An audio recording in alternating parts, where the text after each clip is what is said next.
Hello friends, welcome to my channel. இன்றைக்கி சத்தான கஞ்சி எப்படி வைக்கலாம்னு பார்க்கலாம். அதுக்கு சிவப்பரிசி ஒரு கப் ஊற வச்சது, கசகசா, முந்திரி, பாதாம், தேங்காய், வெல்லம், ஏலக்காய் தூள்.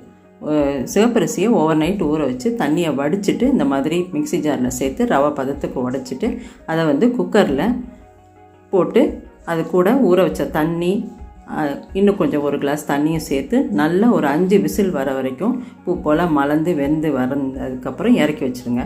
ஒரு மிக்ஸி ஜாரில் இந்த பாதாம், முந்திரி, கசகசா, தேங்காய் எல்லாத்தையும் சேர்த்து நல்லா தண்ணி ஊற்றி மைய அரைச்சி பேஸ்ட்டாக எடுத்து வச்சுக்கோங்க. அதுக்கப்புறம் குக்கர் மூடிய விசில் அடங்கினதுக்கப்புறம் எடுத்து அந்த வேக வச்ச சிவப்பரிசியை நல்லா கடைஞ்சி கொடுத்துட்டு அதுக்கப்புறம் அரைச்ச விழுதியும் சேர்த்து அது கூடவே இந்த வெல்லத்தை பாகாக காய்ச்சி அதையும் சேர்த்து கலந்து கொடுத்துட்டு ஸ்டவ்வை ஆன் பண்ணி நல்லா கொதிக்க விடுங்க. கொதி வந்ததுக்கப்புறம் இறக்க போகும்போது ஏலக்காய் தூளும் கொஞ்சம் பாலும் சேர்த்து கலந்து கொடுத்து இறக்குனிங்கன்னா சத்தான கஞ்சி தயார்.